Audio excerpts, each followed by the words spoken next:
মহান আল্লাহ তাআলা কোরআনুল কারীমের মধ্যে বলেছেন, কুল লা আসআলুকুম আলাইহি আজরান ইল্লাল মাওয়াদ্দাতা ফিল কুরবা।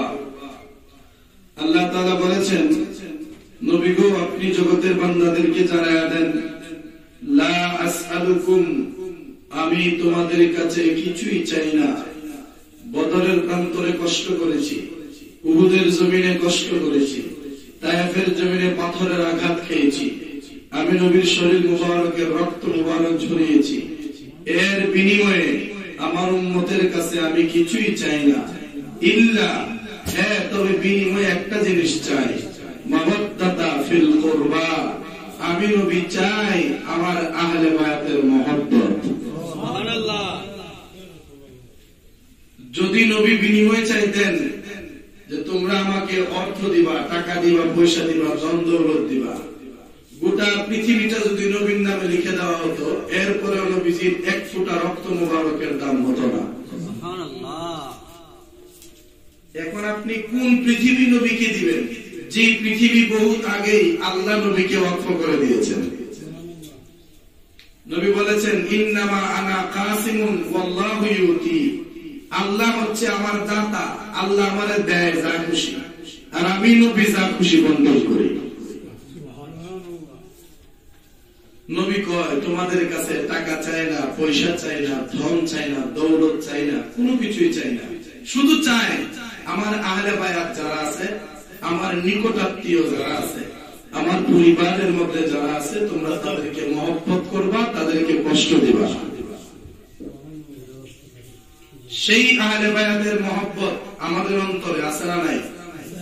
আছে দেখেই তো আমরা 10 দিন অনেকে রোজা রাখছি, অনেকে 2 দিন রোজা রাখছি, অনেকে আহলে বায়াতের স্মরণে মাহফিলের আয়োজন করছি, অনেকে আহলে বায়াতের স্মরণে আমরা জিকিরের মাহফিলের আয়োজন করছি, অনেকে অনেক ভাবে আমরা শরীয়ত সম্মত ভাবে সেই আহলে বায়াতের মহব্বতটা আমরা জাহির করেছি।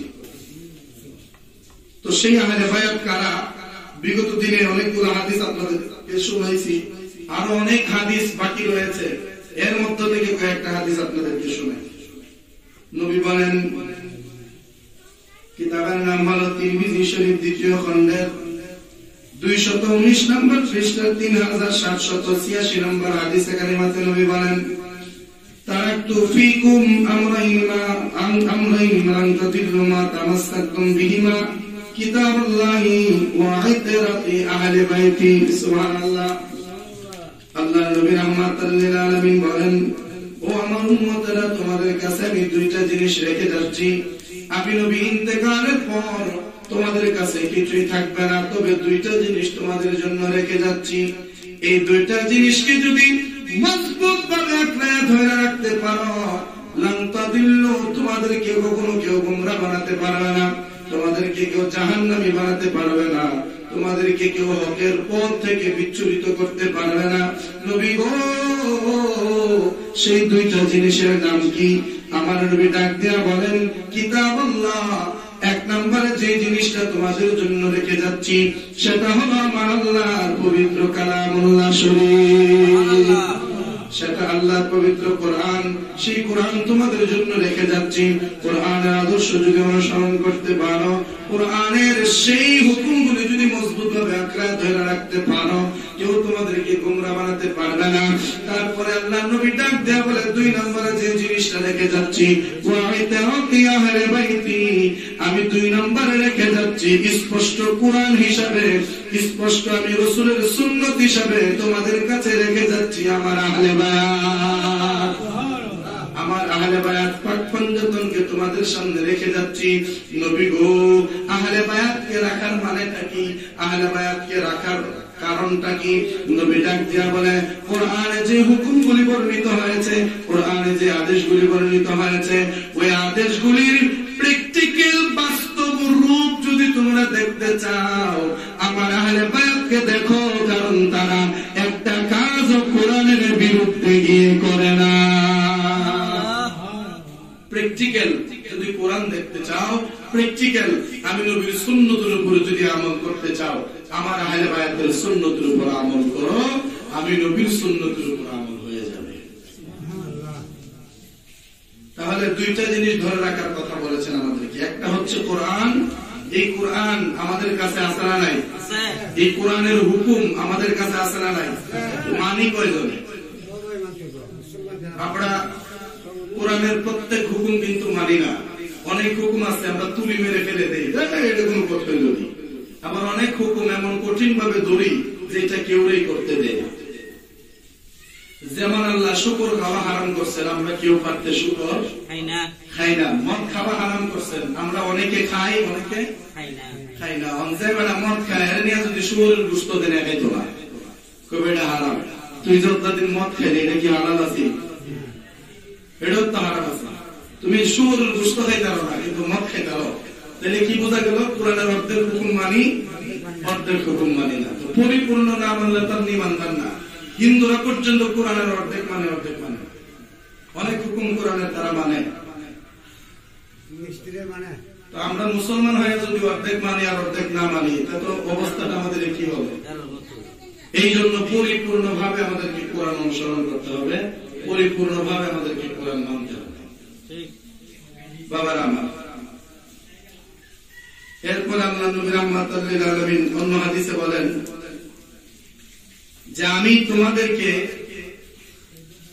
ও আমার উম্মতেরা, আমি তোমাদের জন্য একটা সুসংবাদ দিচ্ছি। কি সুসংবাদ? যে সুসংবাদটা হলো, কথা না বলি, যে সুসংবাদটা হলো আমার যে দুই নাতি হাসান আর হুসাইন, এই দুই নাতিকে তোমাদের কাছে আমি রেখে যাচ্ছি। এই দুই নাতি কারা জানো? তারা জান্নাতের দুইটা ফুল, দুনিয়ার ফুল না, জান্নাতের সেই নিষ্পাপ দুইটা ফুল তোমাদের কাছে রেখে যাচ্ছে। এরপরে অন্য হাদিসে নবী বলেন যে হাসান আর হুসাইন তারা দুইজন কারা জানো? আদম থেকে শুরু করে কিয়ামত পর্যন্ত যত মানুষ আসবে, যারা জান্নাতে ঢুকবে, সমস্ত জান্নাতের যুবকদের সর্দার হবে আমার দুই নাতি। এবার কোন আপনারা যাদের ব্যাপারে ঘোষণা হয়ে গেছে তারা জান্নাতের যুবকদের সর্দার, এরা কি কোনদিন ক্ষমতার লোভের দরকার আছে? এরা কি দুনিয়ার কোনো কিছু পাওয়ার দরকার আছে? নাই। এরপরেও নিষ্পাপ হাসান হুসাইনকে যারা দোষী ট্যাগ লাগায়া কারবালায় শহীদ করছে, আমরা নিঃসন্দেহে বিশ্বাস করি তারা কাফের, তারা কাফের, তারা কাফের। কথা ঠিক কিনা? তিনবার কেন কাফের বললাম? এটার কারণ আছে।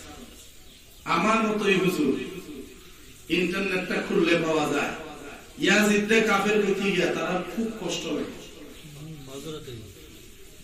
কাফের তো কই না, আবার কই ইয়াজিদ হচ্ছে সেই রকম আমাদের দেশের যেমন সরকার আছে, শেখ হাসিনা, খালেদা জিয়া, যেমন জামাতে ইসলাম, সরমুনাই, ইসলামী আন্দোলন, যত দল আছে, আমাদের দেশের রাজনৈতিক নেতারা যেরকম ইয়াজিদ ওই রকমই আছেন, ক্ষমতায় টিকবার লাগিয়া হুসাইনকে মারছে। যে আমাদের দেশের সরকার ক্ষমতায় টিকে থাকার জন্য যা যা দরকার তা যেমন করেছে, যেমন মানুষ হত্যা করেছে, মানুষ গুম করেছে, তারপরে দেখা গেছে জ্বালাও পোড়াও এইরকম কার্য করে অন্য দলের উপরে চাপায়া দিছে, এইরকম করছে শুধু ক্ষমতায় টিকে থাকার জন্য। ইয়াজিদও সেই রকম তার নিজের ক্ষমতাটা ধরে রাখার জন্যই হুসাইনের সাথে যুদ্ধ লিপ্ত হইয়া কারবালায় ইয়াজিদের হাতে হুসাইন মরছে। তো এই দৃষ্টিতে হুসাইনও দোষী, ইয়াজিদও দোষী মানবা। আপনারা কোন এটা কি কোন প্রকার যুদ্ধ হয়েছে না জুলুম? জুলুম হয়েছে। কেউ যদি আমার পরিবারের সবাই মেরে লাই, এটা কি যুদ্ধ হইল না জুলুম? আর কেউ যদি আমার সাথে, সে একা আমি একা, দুইজনে একা একা লাগি, তখন সেটা কি হবে? যুদ্ধ হবে। সেটা যুদ্ধ হবে, ঝগড়া হবে, ফাসাদ হবে। কিন্তু পরিবারের ছোট বাচ্চা মহিলা টুইলার উপরেও আক্রমণ করুন, তাদেরকে হস্তনস্ত করুন, এটা তো যুদ্ধ না, বরং এটা জুলুম। আর যারা জুলুম করে তারা জালেম, আর জালেম যারা তাদের দুনিয়া আখিরাত অন্ধকার। যারা দুনিয়া আখিরাত অন্ধকার এরারে কাফের করে কি দোষ হইব? মনে রাখেন আপনি, যারা পরিমাণ ইমান যদি আপনার সিনার ভিতরে থাকে, আপনার অন্তরে যদি যারা পরিমাণের ইমান থাকে, আপনার আমলের মধ্যে যত ত্রুটি থাকুক, হাসরের ময়দানে এই যারা পরিমাণ ইমানের কারণে আমলের দোষ থাকার পরেও আপনি যদি জাহান্নামে যান, জাহান্নাম থেকে একদিন না একদিন জান্নাতে যাবেন শুধু ঈমানের বদলে। আমলে ঘাটতি থাকার কারণে হয়তো আল্লাহ ক্ষমা না করলে শাস্তি ভোগ করবে। জেলখানায় শাস্তি ভোগ করার পরে একটা সময়ে আসামিকে ছেড়ে দেওয়া হয় কিনা? হয়, তাকে খালাস করে দেওয়া হয়। তো সেই রকম ভাবে আযাব দেওয়া হবে। আযাবের পর তার ঈমানের বদৌলতে তাকে আবার আযাব থেকে মুক্ত করে জান্নাতের নিয়ামত ভোগ করার সুযোগ দেওয়া হবে। আর যদি ঈমানই না থাকে তাহলে মুক্তি পাওয়ার কোন গ্যারান্টি নাই। আর ঈমান যদি অল্প একটু থাকে মুক্তি পাওয়ার অন্তত একটু হইলেও সুযোগ।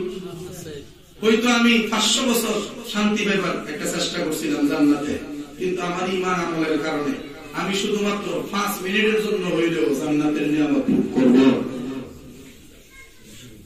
কিন্তু আপনি খোঁজ করে দেখেন না, এমন অনেক কাজ আছে যে কাজগুলি যদি মুসলমান করে ঈমান থাকে না, কিন্তু ওই কাজগুলিও মুসলমানে করতেছে। যখন মারা যাওয়ার সময়টা চলে আসে তখন সে বুঝতে পারে যে আসলে কি করলাম। এই যে দেখেন, কালকে একটা ভিডিও দেখলাম ফেসবুকে, আপনারা দেখছেন কিনা জানি না। একটা মহিলা হয়তো মোটরসাইকেলের পিছে মনে হয় বসছিল, কিসের সাথে যেন ধাক্কা লাগছে এটা দেখাইছে না, দেখাই যে মহিলার লাশটারে অর্ধেকটা লাশ পুলিশের তুইলা নিয়া পুলিশের যে একটা খাটিয়া আনে সরকারের পক্ষ থেকে এটার মধ্যে তৈছে। তো অর্ধেকটা লাশ আমি চিন্তা করলাম ভাই অর্ধেকটা দেখি পায়ের নিচটা আছে আর বুকের উপরটা আছে, মাঝখানের যে আমাদের পেটের যে জিনিসগুলো আছে বুঝতে নেই। শেষে দেখলাম আরেক জায়গা থেকে এই পেটের জিনিসগুলো সুন্দর করে বললা টিল্লা কাপড়টা ধরে না এটার ভিতরে ঢুকাইছে। ঢুকায়া কি তার প্যাকেট করবো কোন রকম বাংলা টাঙ্গা দিয়া মানে টামাইলাও না। আমি এটা দেখি আমার পছন্দ দাঁড়ায় গেছে। আমি চিন্তা করলাম যে গাড়ি ঘোড়া দিয়ে তো আমরাও চলি না, আমরাও অনেকে প্ল্যান করে রাখছি যে এখন নামাজ পড়ি না, আগামী 10 দিন পর থেকে নামাজ পড়ুন। অনেকে আমরা এমন প্ল্যান করে রাখছি যে সব এখন ভালো হয়েছে না, আর কয়েকদিন পর থেকে ভালো করুন। আমাদের মধ্যে এমন অনেকের স্বভাব আছে, দাড়িটা রাখবার কথা কইতেছি, মহব্বত আছে দাড়ির প্রতি কি রাখবেন, কিন্তু কইতেছেন আর কয়েকটা দিন যাক। এই যে কয়েকটা দিনের অপেক্ষা আপনি করতেছেন, এই কয়েকদিনের ভিতরে জীবনের লাল বাতি তো জ্বলবে, কথা ঠিক কিনা? তখন তো আর কোনো কাজ হবে না। এই জন্য বলা হয়েছে আজকের কাজ আগামী দিনের জন্য রেখো না, বরং আজকের কাজটা আজকে কমপ্লিট করে তারপর ঘুমাও, কারণ ঘুম ভাঙলে সকাল, না ভাঙলে পরকাল, কথা ঠিক কিনা?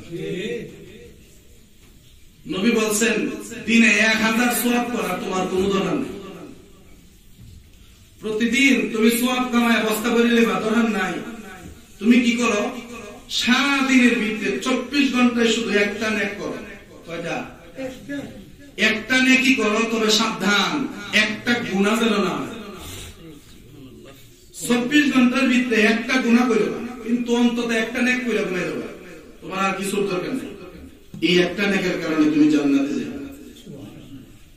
আর 24 ঘন্টার ভিতরে তোমার নেকি হইছে 1000, তুমি নেকিও করতেছো, মানুষের গাইলেই তো আছো, তসবিহও করতেছো, আবার কথাও কইতেছো, তসবিহও করতেছো, আরেক বেড়ারে 200 দিতেছো। আবার দেখা যায় আমরা নামাজও পড়তেছি, নামাজতে বাইরে আরেক বেড়ার গালমন্দ করতেছি, গীবত করতেছি, চুগলখুরি করতেছি, শাস্ত্র বয়া যে কথা না কইলেও চলে এটাও কইতেছি, এক কথা মুখাজের দেয় না। এই যে করতেছি তো নামাজও বয়া 5 ওয়াক্ত নামাজও যুদ্ধ নেকি কামাইছিলাম, শাস্ত্র বয়া উত্তর জিয়ারত দিবে দিয়ে বসে, কথা ঠিক কিনা? এলিকে কি জিয়ারত দিবে রাগ করবো? উনি সামনে আছে দিকে ওনার নামটা কইছি, শাস্ত্র কি শুধু উনি চালায়? আর পৃথিবীতে কোন শাস্ত্র না, প্রত্যেকটা শাস্ত্রের তো একই অবস্থা, কথা ঠিক কিনা? যে কথাটা না কইলে চলে এটাও কর, যারা কইলে হইতো না এটাও কর, মানে উচিত বেউচিত দরকার বেদরকার সবগুলো কথা এখানে চলে। কি দরকার আছে আমার? তার মানুষ যখন বেশি কথা কয়, বেশি কথা কোয়া মাঝখান দিয়ে মিশা কথা হবে, কথা ঠিক কিনা? আপনারা বাস্তব প্রমাণ করে দেখেন, এর সাথে যদি তর্ক লাগেন, এর সাথে তর্কের জিততে গিয়ে আপনি কথা যখন কইতেছেন, আশা কইতে কইতে কইতে কইতে দেখা যাচ্ছে এক পর্যায়ে হাসা কথার বাক্য শেষ, মানে আশা কথার বাক্যটা খালি গেছে গা, অনমিশা কথা দিয়ে এর সাথে ঠিক কথা বলবে, কথা ঠিক কিনা? কি ধরন লাগছে বেশি কথা? আর বেশি কথা যে বলে বাংলাতে তাকে কি বলে? বাচাল, বাচাল, বাচাল প্রকৃতির মানুষ। এই জন্য আমরা কম কথা বলবো, কম কথা বললে ইমান আমল সব ঠিক থাকবে। এরপরে দেখেন আরেকটা কথা আমি ইদানিং শুনছি, আমার বাড়ির কোন ভিডিও না কোন বেড়া আমার এক শাশিরে কইতেছে যে মহরমের দিন না পরের দিন জানে লতা বানাইতেছে, কিতা বানাইতেছে, লতা বানাইতেছে। কোন বেড়া হলে ভিডিও কইতেছে নাউজুবিল্লাহি মিন যালিক, এই মহরমের সময় কোন লতা লতা বানাই।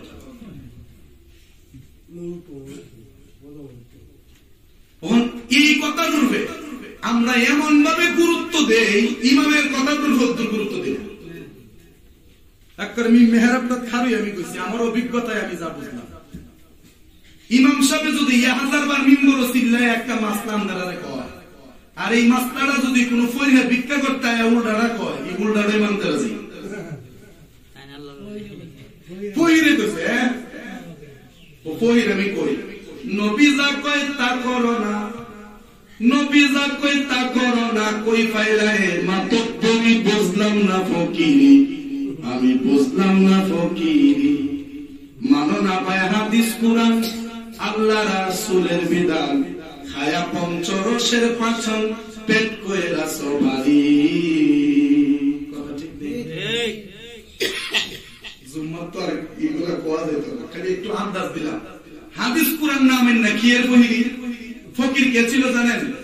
সবচাইতে বড় সবচাইতে বিশ্বস্ত ফকিরের নাম ছিল দয়াল নবী রাহমাতাল লিল আলামিন, যিনি 24টা ঘন্টা প্রতিটা মুহূর্ত আল্লাহর ধ্যানে থাকতেন। এরপরে ধারাবাহিকতায় আস্তে আস্তে ফকির গৌসুল আজম দস্তগীর, ফকির খাজা মাইনুদ্দিন চিশতি, ফকির সৈয়দ মিরান শাহ তাতারি, ফকির হযরতে বায়েজিদ বুস্তামি, ফকির গোলাপ শাহ, ফকির শাহ আমানত শাহ, ওনারা ছিলেন ফকির। আবার ওনারা জীবনী করে গিয়ে দেখেন হাদিস কোরআন মাইনা না না মাইনা। আর আমরা ফকির মানে কারা জানেন নি? যে এবার 10 বছর পর্যন্ত গোসল করতেছে না, এটা একটা সাধনা। এর শরীর ধোয়া পানি আমরা খাই, পেটের অসুখ করে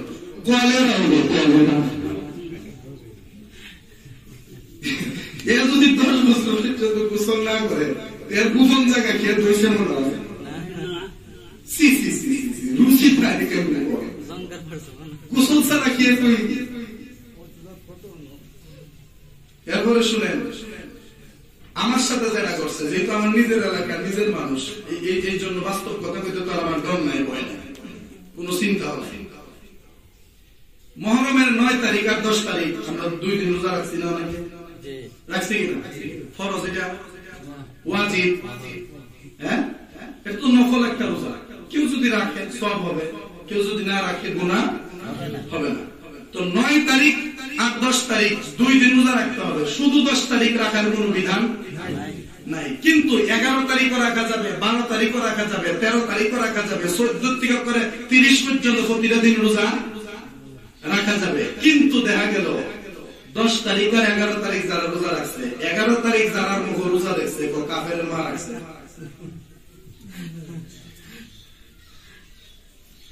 কই পাইলেন আপনারা এই কথা? বরং হাদিসে এটা আসছে, ভালো করে শুনে নেন আমার মা বোনদের যাদের এই স্বভাবটা আছে। কাফেরের মা রোজা রাখে কোন দিন জানেন? শুধু 10 তারিখ। ভালো করে মাথার দোকা, কাফেরের মা না খালি কাফেরের বাপ সহ রাখে, কাফেরের ভাইও রাখে, কাফেরের বউ রাখে, কাফেরের বোনে রাখে, কাফের নিজেও রাখে। কত তারিখ?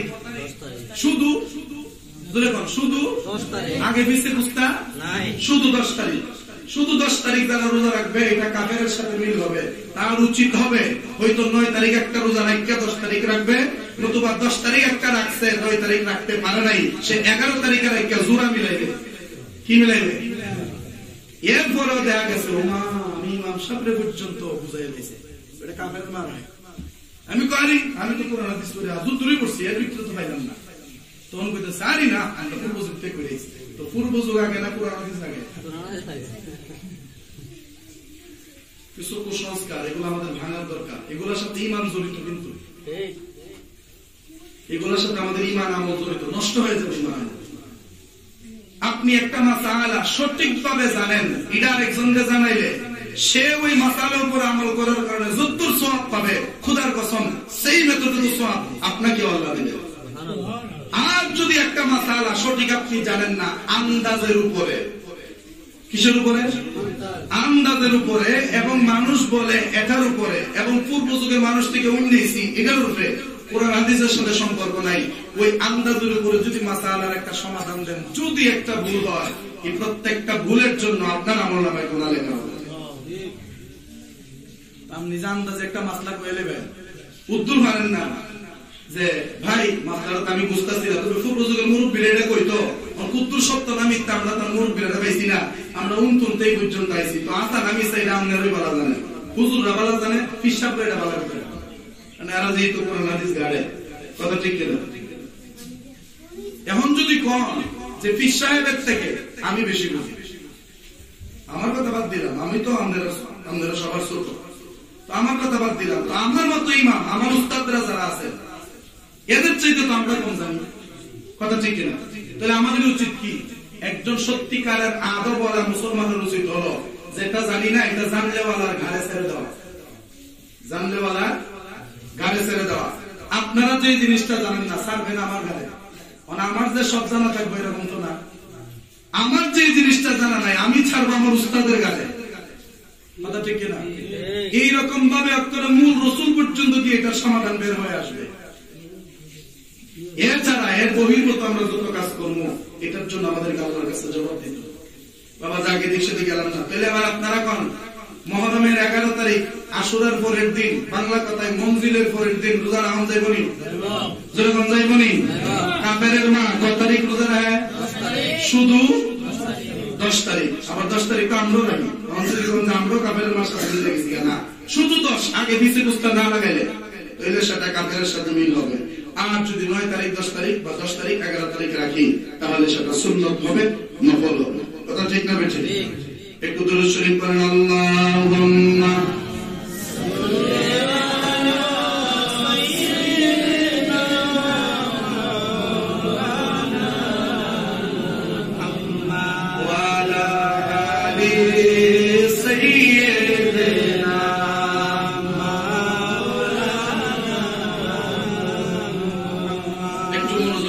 শেষের দিকে নিয়ে আসতেছি। নবীজি বলছেন মাওলা আলীকে উদ্দেশ্য করে, কাকে উদ্দেশ্য করে? মাওলা আলীকে উদ্দেশ্য করে আমার নবী বলতেছেন, ও আলী তোমার উপমা হচ্ছে হযরত ঈসা আলাইহিস সালামের মতো। ও আলী তোমার তুলনা হচ্ছে ঈসা নবীর সাথে। মাওলা আলী বললেন, ইয়া রাসূলুল্লাহ কেমনে, কেন, কোন কারণে? আমার নবী কয়, আলী ঈসা রুহুল্লাহর ইতিহাস তো তুমি জানো। ঈসা রুহুল্লাহকে মানতে গিয়া একদল হইছে জাহান্নামী, ঈসা রুহুল্লাহকে অমান্য করতে গিয়া আর একদল হইছে জাহান্নামী। এটা কিন্তু একটু সেনসিটিভ কথা, বুঝবার চেষ্টা করবেন। ঈসা নবীকে মানতে গিয়া, কি গিয়া মানতে গিয়া, মানলে কেউ জাহান্নামী হয়। ঈসা নবীরে মানতে গিয়া একদল হইছে জাহান্নামী, ঈসা নবীরে অমান্য করতে গিয়া আরেক দল হয়েছে জাহান্নামী। তো তুমি আলীর সাথেও সেম জিনিসটা হবে, তুমি আলীকে মানতে গিয়া একদল হবে জাহান্নামী, তুমি আলীকে অমান্য করতে গিয়া আরেক দল হবে জাহান্নামী। মাওলা আলী বললেন, ইয়া রাসূলুল্লাহ বুঝাইয়া দিলে তো ভালোই তো, আরো ভালো করে বুঝাইয়া দেন। আমার নবী কই, শোনো, ঈসা নবীরে মানতে গিয়া যারা জাহান্নামী হইছে এরা এমন মানা মানছে ব্রেক ফেল, কি ফেল, এমন মানা মানছে যে এরা কইতেছে ঈসা ইবনে মারিয়াম মাসিহ, ঈসা মাসিহ হচ্ছে ইবনুল্লাহ, আল্লাহর বেটা। মানতে গিয়ে কি কম মানছে? আল্লাহর নবী কইতাম কে আল্লাহর পুত্রই বলা। তো ঈসা নবীরে মানতে গিয়া যারা আল্লাহর বেটা বলছিল তারা জাহান্নামী, আর ঈসা নবীকে অমান্য করতে গিয়া যারা কাফের হয়েছিল তারা জাহান্নামী। তো যারা ঈসা নবীকে নবী হিসেবে মানত, আল্লাহকে রব হিসেবে মানত, কিয়ামত পর্যন্ত তারাই হবে জান্নাতে। এবার আসেন মাওলা আলীর ব্যাপারটা কি? মাওলা আলীরে এক দলে মানতে গিয়া কইতেছে মাওলা আলী হচ্ছে নবীর পরের স্থানে, এমনকি নবীর জায়গায় আলী থাকার কথা ভুলে আলীর জায়গায়, মানে নবী গেছে, নবীর জায়গায় আলী গেছে।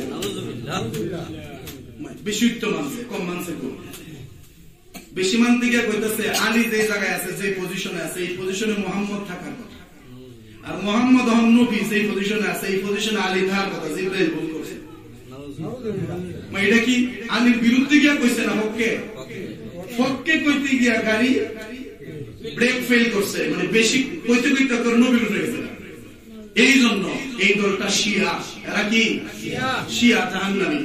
আর একটা দল যা আলীরে এরা কইতেছে এই মনিমুন কথা, আলী তারা বুঝতে নাই, আমরা আলীরে মানতাম না, যা। এরা হইছে খারিজি, এরাও জাহান্নামী কইতেছি। হন কবেন আমনে কেমনে কোন কোনটা জান্নাতি আর কোনটা জাহান্নামী? কসম আল্লাহ, আমার এই সাহস নাই যে একজনকে জাহান্নামী বলা আর আরেকজনকে জান্নাতি বলা। কিন্তু আমি বলি কেন? হাদিসে নবী বলছেন খারিজি জাহান্নামে যাবে, শিয়া জাহান্নামে যাবে। তা আমার বলতে দোষ আছে? খারিজিও জাহান্নামী, শিয়াও জাহান্নামী, মাঝখান দিয়া সুন্নি জান্নাতি। কারণ সুন্নি কি মানে? যে নবী, নবীর পরে সিদ্দিকে আকবর, সিদ্দিকে আকবরের পরে উমর ফারুক, তারপরে উসমান জুন নুরাইন, তারপরে শেরে খুদা মাওলা আলী, তারপরে ইমাম হাসান, তারপরে ইমাম হুসাইন। এইভাবে আমরা খুলাফায়ে রাশিদিনের সিস্টেমটা মানি, এই জন্য আমরা সুন্নি। আর যদি বেলায়েতের দৃষ্টিকোণ থেকে হিসাব করা হয়, বেলায়েতের দৃষ্টিকোণ, এটা তো হচ্ছে সাহাবীর সিস্টেমে, মানে খেলাফতের সিস্টেমে 4 নম্বরে মাওলা আলী।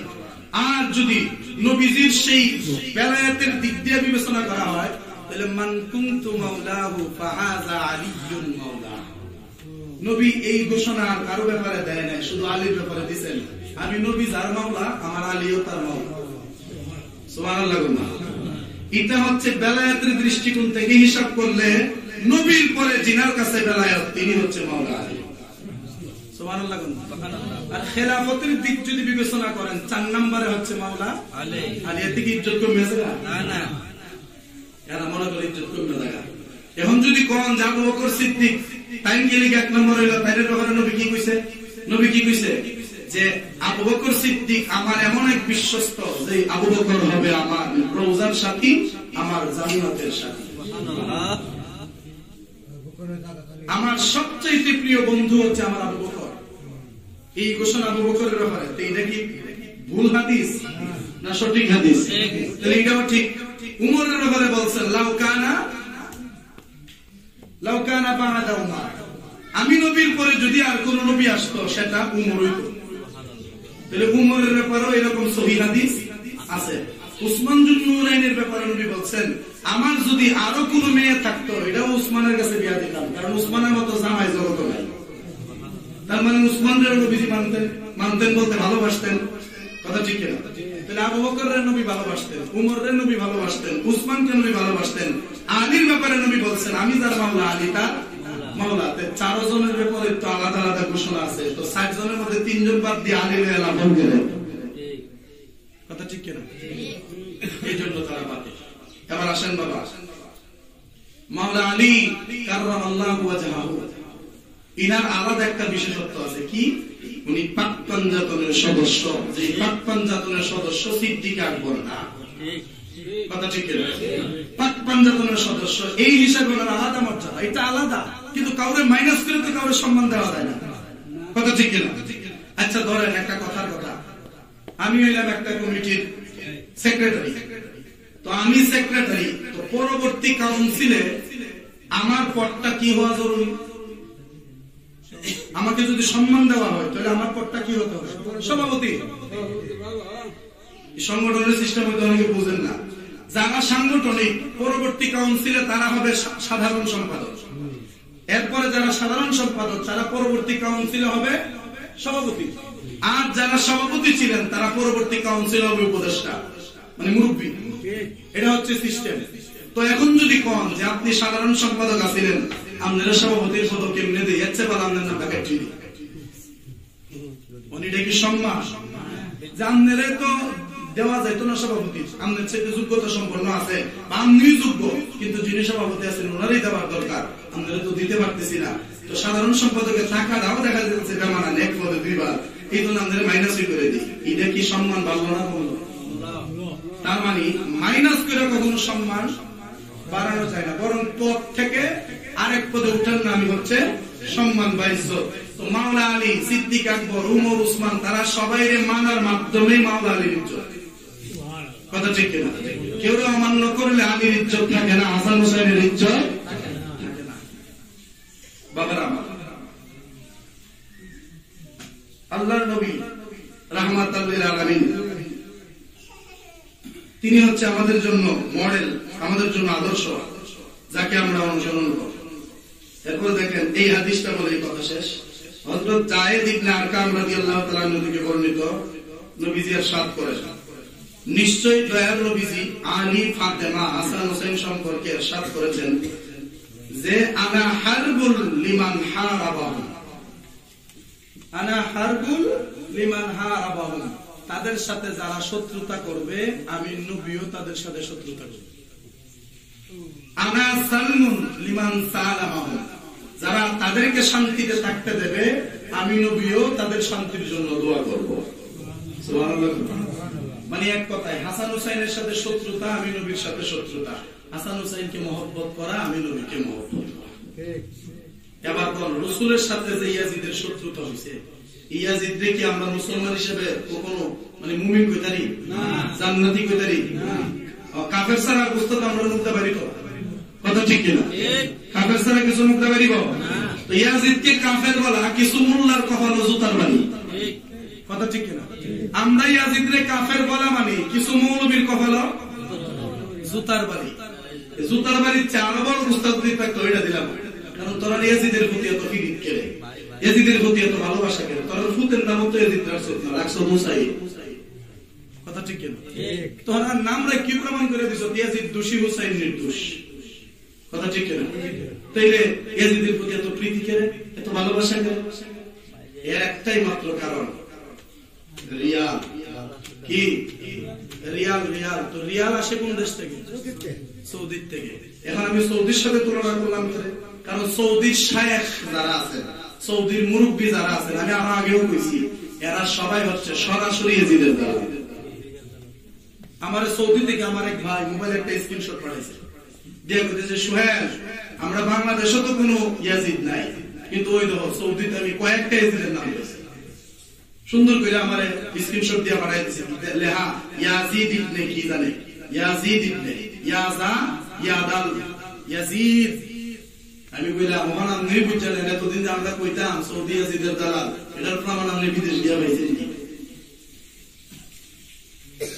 কারণ সত্যিকারের হুসাইনের প্রেমিক যারা, এরা কখনো রাজতন্ত্রে বিশ্বাসী না।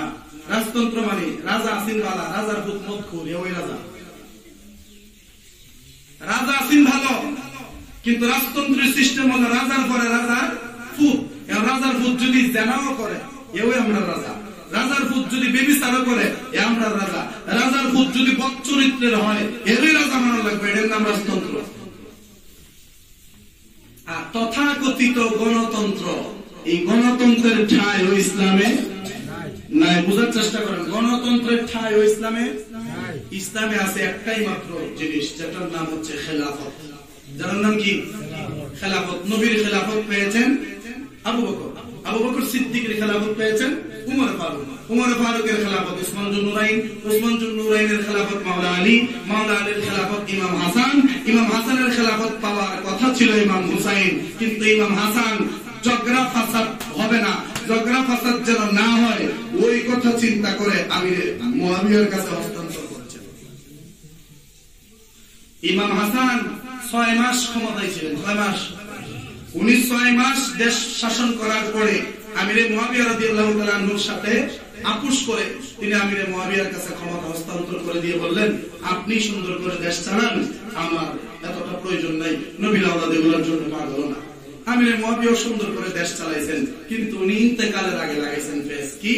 উনি ক্ষমতা ইমাম হাসান বা হুসাইনের কাছে হস্তান্তর না কইরা সরাসরি কইরা বসিয়েছেন।